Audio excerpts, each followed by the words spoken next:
we're going to shift into our next presentation. And if you've seen these F words, which I'm sure you have, because I know Carrie's been emailing out constantly with information for our families on this event. So what happened was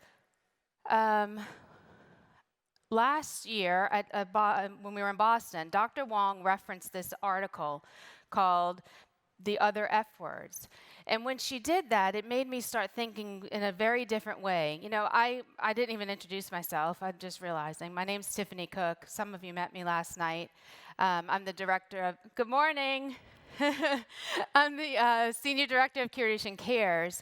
And anyway, so good morning again. Like I said, it's natural. I really want you guys to talk. I'm not just on this stage by myself. You're all with me on this stage. You just don't know it. But when I read that article, it just made me shift on thinking about this Duchenne thing. Like my son was diagnosed when he was 7. He's now 19. And I remember at that time, it was very difficult. And I chose at that moment, when my life was turned upside down, I was going to learn how to live in the moment and know that this moment is all there is. And I've strived to do that every single day since I got through those first hardest days.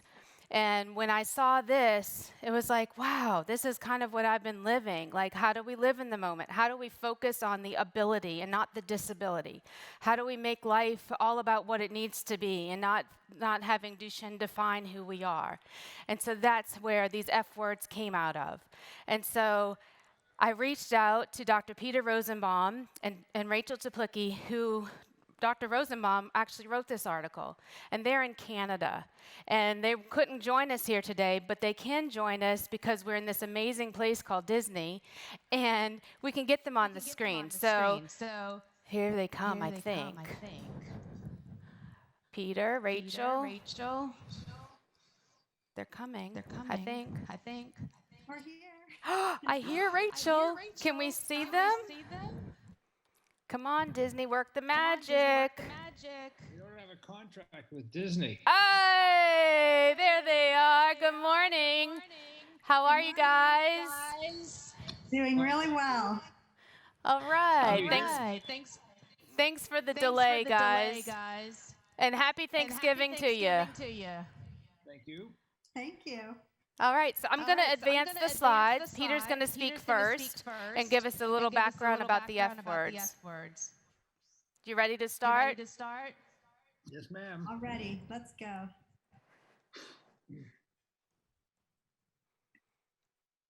Can you see it?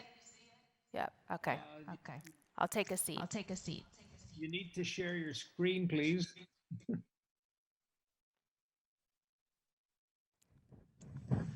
We can't see the slides. So what I can do is get the slides up on my screen and then be able to follow what I'm saying. Okay, we're on the welcome to the F words intro. Let me just find it, because what we ordinarily do is the person who has the slides shares their screen, but we can do it. Disney, can you share our screen with Peter and Rachel? They're working on it. It's great to see the audience, though, too. It's always nice to know that there's people we're talking to. So thank you for that. Audience, Okay, good so morning.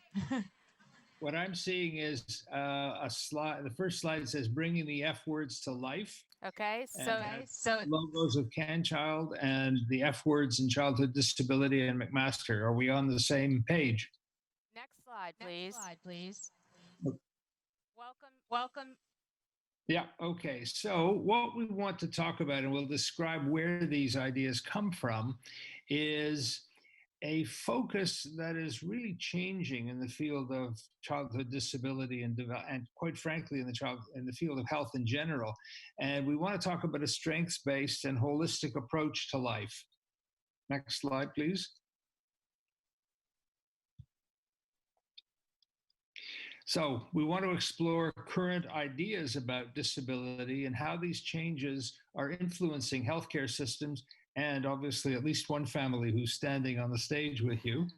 And we can actually have evidence that a lot more families are being involved in this. We want to introduce the F words. They're often called the 6 Fs, but as you'll see, we like to call them the F words because it's more annoying to people.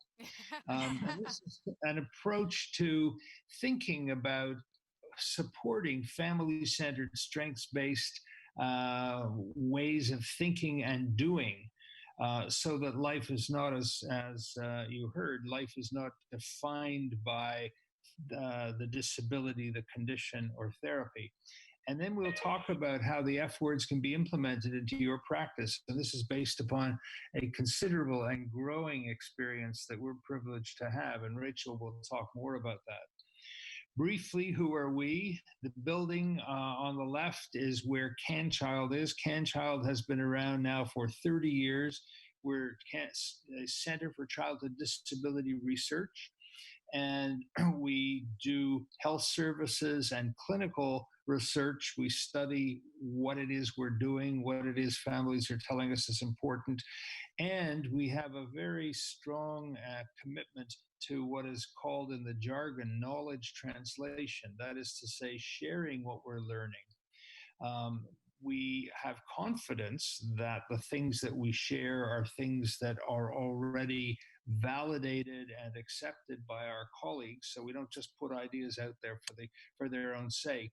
And we have the privilege of working with people from many, many places. So there are a lot of us who are actually in the building on the left, but the people in the picture on the right, whom I won't try to name for you, include students, postgraduate students, people who are visiting us from other countries, and they are only the people who are available for the photographs. We have colleagues in many countries who are active participants with us.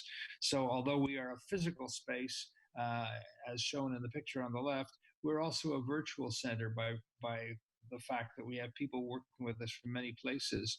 Next, please.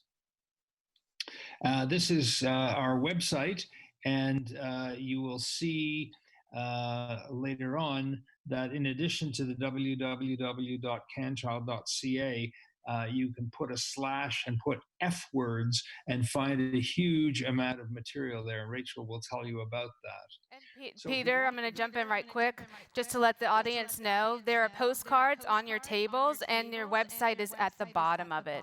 Can Peter see me? I can if I move the slides. Yes? Oh, great. Thank you. That's Yes. the postcard. And that's the back, has my interpretation. Thank you. Okay, so if we can go on to talk a little bit about what's changing in the world around us, this is really where how these ideas got put together. So in the slide on our ideas about health, this is a comment that we really like. Health is the ability to adapt and self-manage in the face of social, physical, and emotional challenges. And of course, the work that we do and the issues that you all are interested in concern the lives of people whose life is different from usual. And the ability to adapt and self-manage and to function, even if it's done differently, is thought about as evidence of health. And this is quite different from just perfect health, which most of us don't have most of the time. Next, please. The influence on us that has been particularly strong is the World Health Organization framework for health. And I'll say very briefly that in 1980, almost 40 years ago, the World Health Organization thought about the idea that any disease has evidence in the body called impairments, which in turn may or do influence our function and create disability, which in turn has social consequences called handicap. But for a host of reasons, these ideas never caught on very well. And people in the so-called disability community were particularly unhappy with words like impairment, disability, and handicap, and with the impression that if you had a condition, in your case Duchenne dystrophy, that you were on your way to being handicapped. And in 2001, after a great deal of thought, a decade actually of thinking and international consultation, the ICF, the International Classification of Functioning, Disability, and Health, came about. Next slide, please. And this picture, which obviously has already been shared with you, shows us a really quite different way of thinking about the issues that started being talked about in 1980. Now we see that there are several aspects of the life of a person, the body structure and function, their activities and possible limitations in activities, participation or engagement in life that's meaningful to the person who's participating, and now the formal expectation that we pay attention to personal factors, what floats your boat, what's important to you, and also to environmental factors, of which family is obviously central for kids, but physical barriers, environmental barriers, legal and funding issues, all of these things need to be thought about and brought together into this picture. And if we go to the next slide, we'll tell you what we like about this. It's a framework for health for everyone. It is not for people with Duchenne dystrophy or people who wear glasses or people who are left-handed. It's for everybody. The words, instead of being handicap and disability, are now neutral words and talk about activity. In fact, one could say they're positive words because they talk about activity and participation. And now everything is connected to everything else. And whereas traditionally we thought we needed to do a lot of intervention at the body structure and function level, we can still do that, but we don't have to do that to do only that. And we can look at whether, for example, helping people to engage in participation activities has an impact on their body structure and function or on their well-being. And on the next slide, we make the comment that this is a dynamic system of connected parts. And as I just said, we can start anywhere and everywhere, but we don't have to start just with biomedical therapies. Finally, what we particularly like is this is a focus on what people can do. And you'll notice that our research group is called CAN Child, CAN for Canada, and CAN because we're interested in what people can do. It doesn't tell us very much if we focus only on what people cannot do.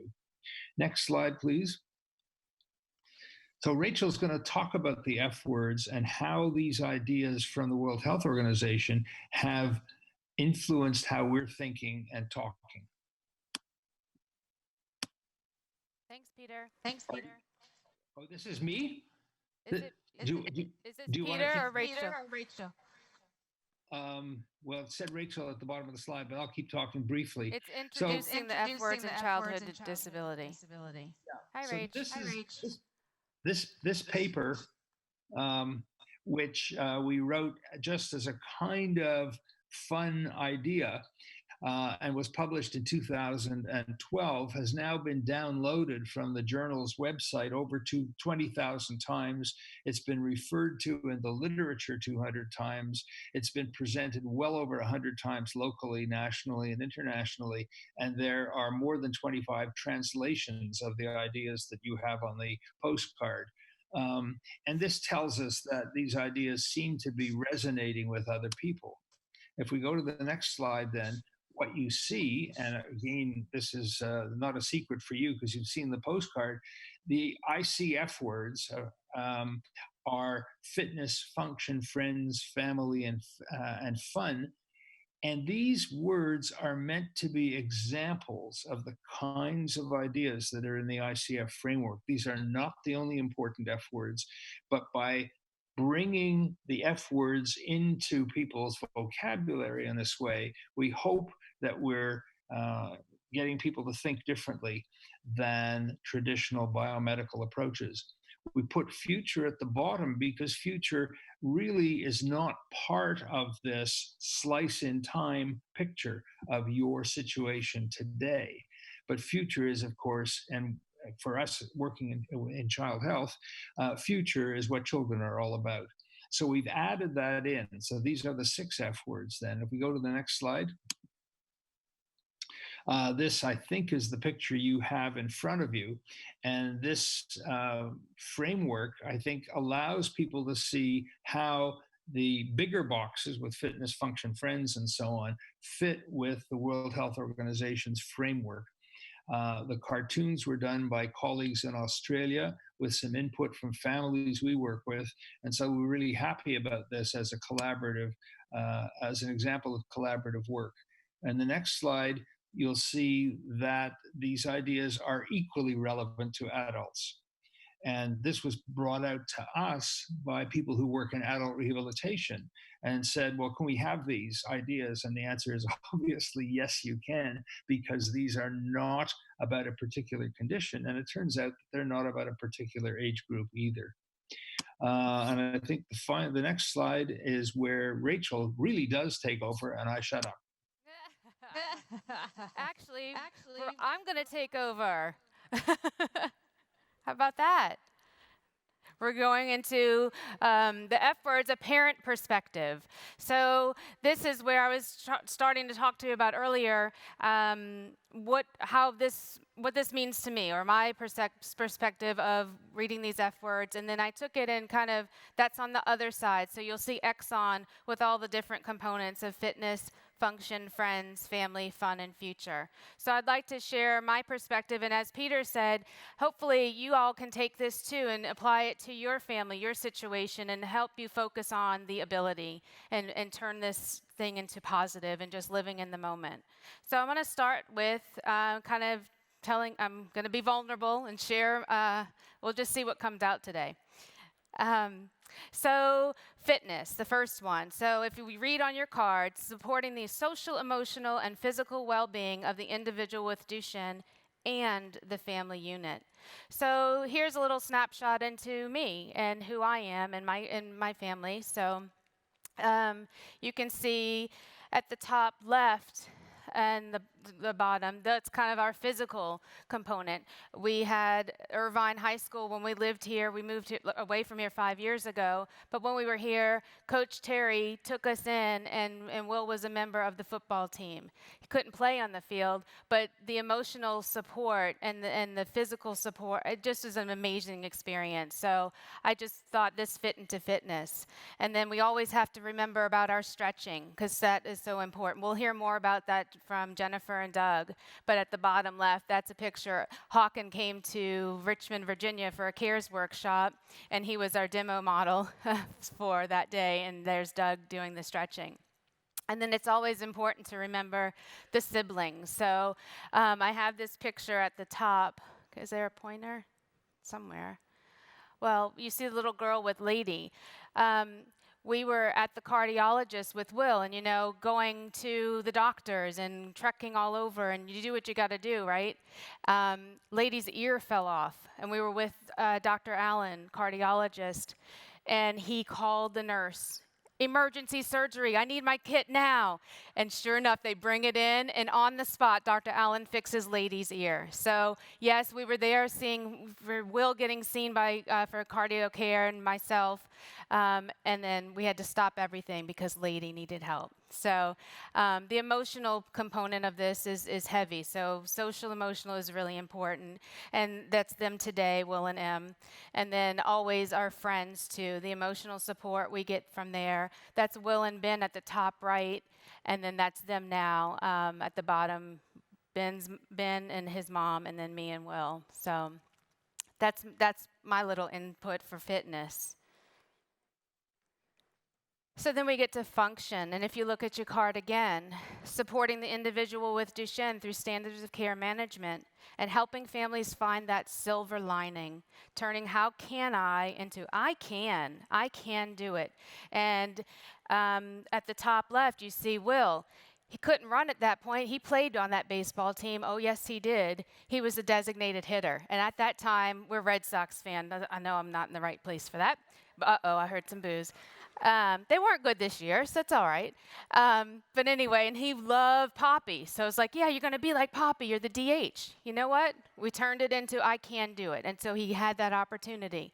And then, steroids, they're a little difficult to manage, right? You know, the weight and the this and the that. And so we were trying to figure out that weight thing. And we go to our hero, Dr. Wong, and that bottom picture, Will had been struggling with his weight. And so that was a before and after we talked to her and her team, and she helped guide us onto how to change that nutrition and manage that steroid thing. And so that's that picture, the before and after. And then that's him there. And then I have to give a shout out to Hawken here too. That's also functioned because, as I just said, he came down, he was living in Washington, D.C. And we said, hey, we're going to be in Richmond. And he said, I'm coming. How are you going to get there? I'm going to get there. So he gets on a bus, and, you know, it was just amazing. So really focusing on ability. It might look different or be different than what we're used to, what we've grown up, or what we've witnessed, but always focus on that ability. Strike out that DIS. All right, next, friends. I see a note at the bottom here. Don't know why. I don't know why. I didn't write it. Someone wrote a note for me down here, and I don't know what it means. So I'm just going to keep rolling. Okay, so friends, supporting the individual with Duchenne through peer relationships, inclusion, and kindness. And that's what we have here. So these are Will's friends now. A lot of these guys he had never met in person. They're gaming friends. And we were having a crawfish boil. Like I said, I'm from New Orleans. I live in Dallas, but you can get crawfish anywhere. And these guys were all in San Antonio. They drove 6 hours just to come up and have some crawfish. So it's all about that. And then this is Gabe, Hope for Gabe. He lives in Birmingham, and that's a beautiful relationship that he and Mike have. Mike rides bikes. I'm sure you followed Hope for Gabe. And then Emily, my daughter, created some shirts for Cure Duchenne, and that's some of her friends there. And then friends at school, inclusion. And then, yeah, that's my crew with their pinkies up. My husband is kind of giving the finger to Duchenne, if you can tell there. So all about those relationships, though. And then, of course, family, right? If you stop by the CARES table, I always talk about #FamilyStrong. And family is so important. Not always the blood family, but the family that we create on the road. So this is a snapshot into my family. And of course, our pups, too. We lost Bama, but he's still part of the family. He's at the top with Will, but that's us. And then we have fun, supporting the individual with Duchenne by fostering independence and access to the environment. So I expanded because I've witnessed some other friends of mine, and I wanted to highlight them, that they fit in this. I didn't have to be all about me on this stage. We have some family in the room right now. So there he is, our little Boy Scout down there, Henry. Shout out to him. And then we have Jake Marazzo. He's an actor. He goes on the beach with his chair. And then we have a friend from Louisiana. You'll meet Austin Edenfield later. But he wanted his ride pipped out. And we were at Gleason Graw for Steve Gleason, who has ALS. And Permobile was there. And they said, we'll deck it out. So they decked out his chair in black and gold for that Who Dat Nation. And then there's Jake. This was a cool tip. We talked to Jake's mom yesterday or sometime this week trying to get some photos. And he said, you know what?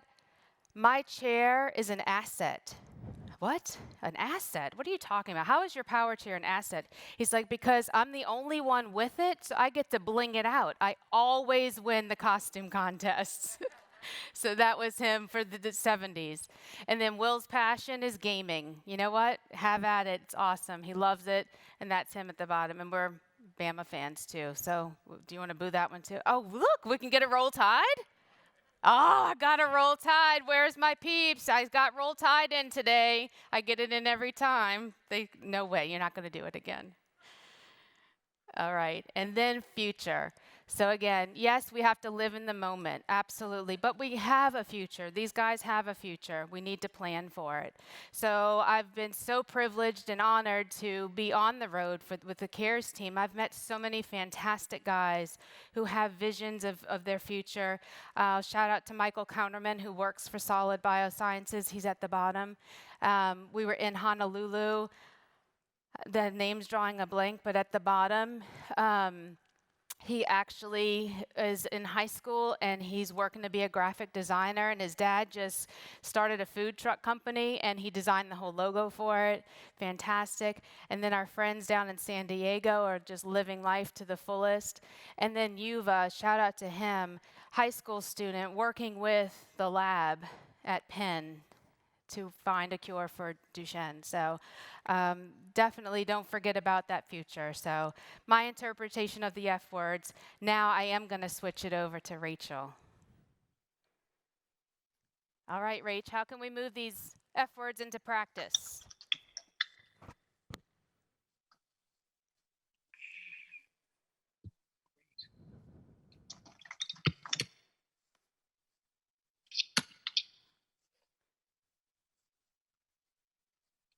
Can you hear me?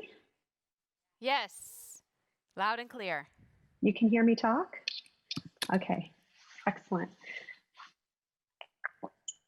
So we lost audio on our end for a little bit, so I didn't get to hear all of Tiffany's stories, but I hope that as you were able to listen to what she was speaking about, you had an opportunity to reflect too on how those words, the F words, would relate to your own situations, whether you're a youth, a child in the audience, whether you're a parent, or a provider, and thinking about how these F words can relate to your life.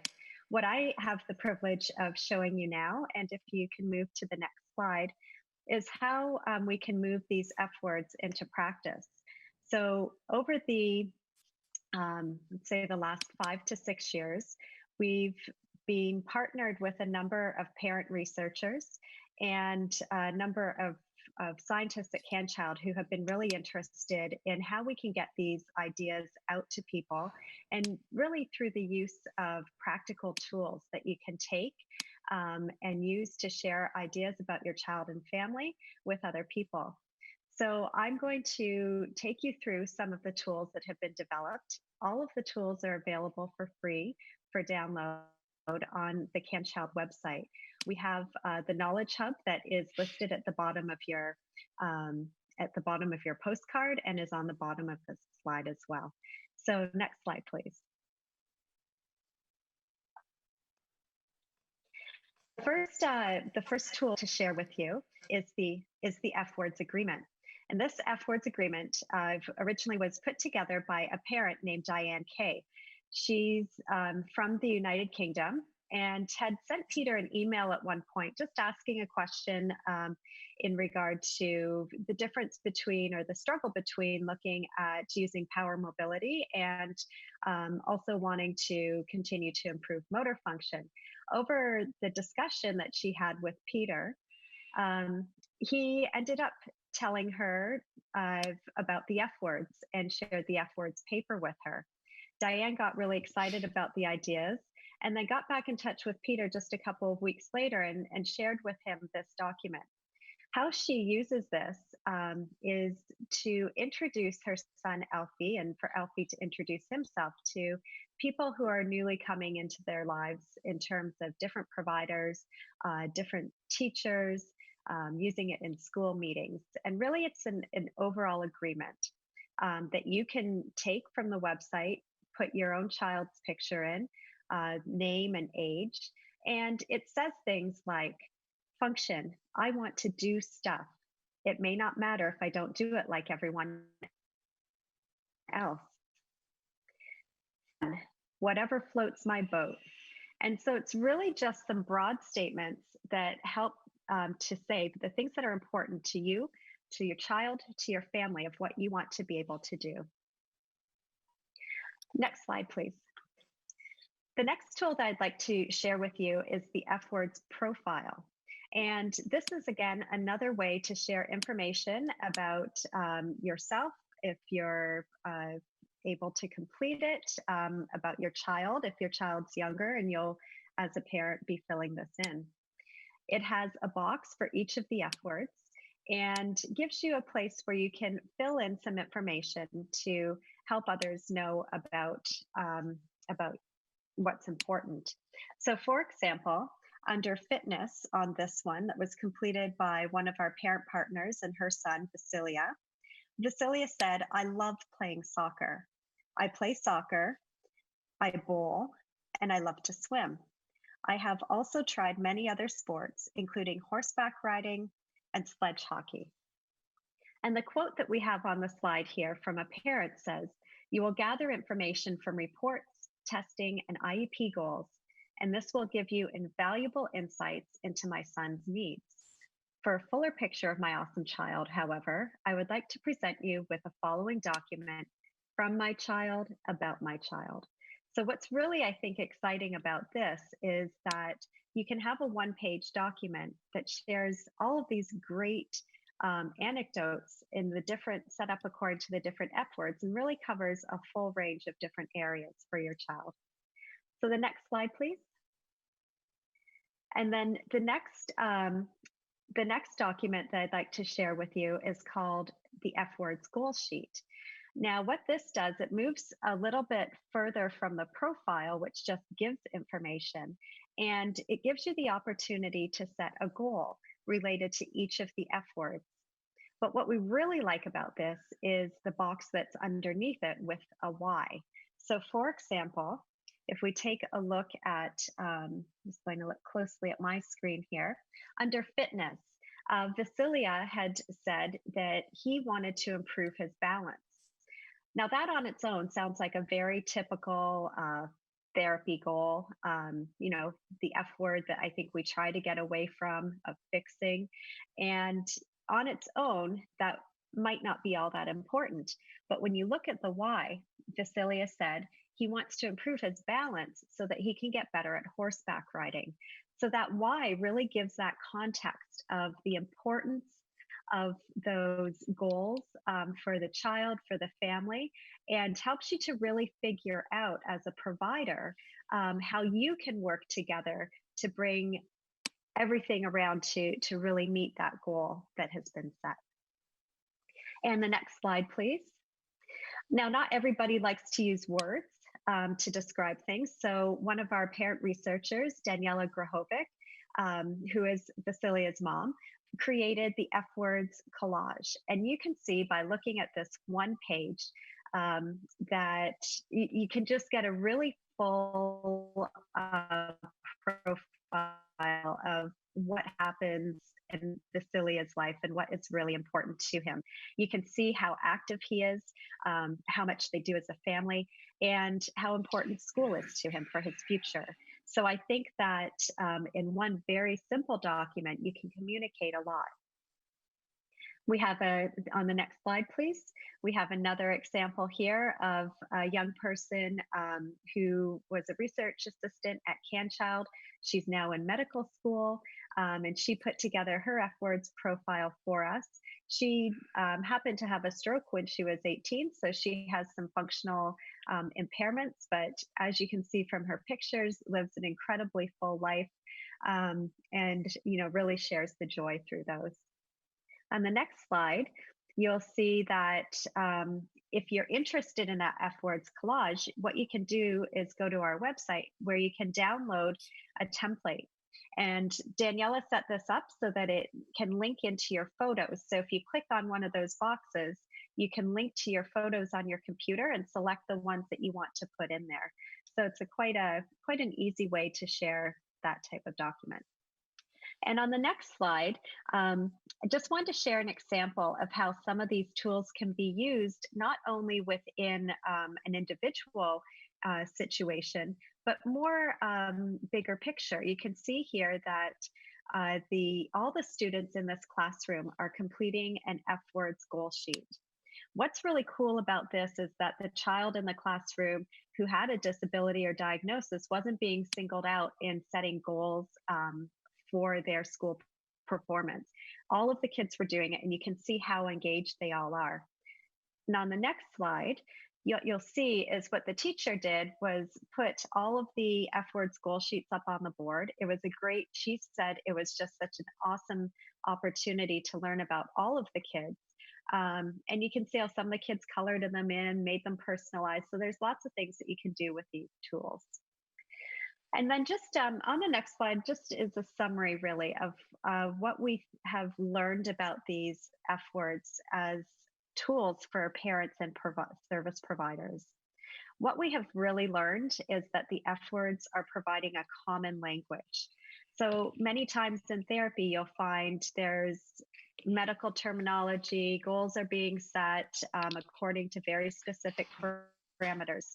This common language of the F words gives real insight into a child and family's life and helps them work together to figure out what's important for goal setting. It really helps support therapists to be family centered because you're learning all about the child and family, and also is a framework for when you're looking at interprofessional collaboration. If a family sets a goal of wanting to learn how to ride a bike, there's many, many elements to that and different providers who can come in and help support that goal. So it's taking very tiny specific goals, making them broader based, participation focused, and finding ways that we can all work together. So this can go to the next slide. And oh, you already have, that's great. And we're just going to chat now. We would love to hear from you. If you have any questions for us. And I know Peter and I aren't there physically, but Tiffany, if you have extra questions as the days unfold, please let Tiffany know, and we will be more than happy to be in touch with you. So Tiffany, I'll hand it over to you. Thanks so much, Rachel. And that wasn't a typo, by the way. We kept centered spelled like that because that's how they do it in Canada. I said, yay, let's keep it. We talked about it yesterday. I always check the typos, and I know there's one on the agenda that I didn't catch. It's very annoying to me because I'm crazy. But we do have Jennifer in the audience. I see her over there, and she has this awesome little box. He's so cute, and he has a microphone in it, so someone has to have a question. Please, I can't be the only one talking with Rachel and Peter. Anyone have a question, a comment, even? And Doug? Come on, Douglas, where are you? Can't see. Oh, Doug, you have a question, Doug. A comment. No. Please speak into the box. No. I was just letting you know there's another box on this side. I wanted a question or a comment. I guess you gave me a comment.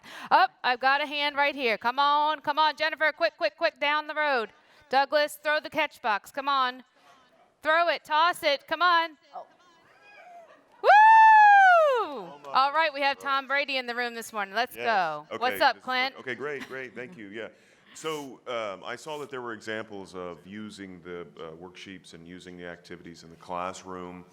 How have the other students, interacted with that? And would this be maybe a good opportunity for us to potentially promote these activities in classrooms that our children are involved in? Rachel, Peter, you hear the question? I heard the question. Unfortunately, Peter. Sorry, I guess I'm echoing on you. Peter does not have sound right now, so we're going to try to type the questions in for him. But I think that's a great question, and we're really just starting to move these ideas into the school system. We've had an opportunity to talk to a couple of school boards and their special education staff, and we've had very good reception for the classroom. That example with the teacher, to give you more of a specific answer, she said that all of the kids loved the activity. And she did really like the idea that it went beyond. In Ontario, we call it individual education planning. So it went beyond setting those specific educational plans that are necessary, but it helped her to figure out more broadly what they could do within the school beyond that education piece. So how are we looking at establishing friends? How are we supporting the kids to be part of all of the activities at recess and things like that are sometimes beyond those more specific education goals? Is that helpful? Yeah, that was great, Rachel. And I'll add to that too, as my speech hat comes on, a speech therapist in the school for 25 years. I mean, this would have been a great tool because I've really focused on inclusion. And so having the buy-in from everyone in the room and not isolating. I think we have to really avoid the isolation. And so the more we involve everyone in the classroom or on campus, the more we're going to get that inclusion happening. So, and I think this would be a fantastic way to do it. Exactly. Yep. Perfect. Oh, we have another question. It's more a response to his question. Great. I'm Sarah Kasner. I have two little boys, 4 and 5, with Duchenne. Before I knew these existed, I came up with my own format, a one-pager. Had I have known, I probably would have used those, but just a snapshot with some pictures of my boy going into kindergarten, and the only thing I included in addition to what that was a little bit about the disease. Yep. And that got sent to my teacher, and then it got approved by the principal to be sent home to all of his, everyone in his class, along with a book about Duchenne. Absolutely. And it was really well received. Thank you for sharing.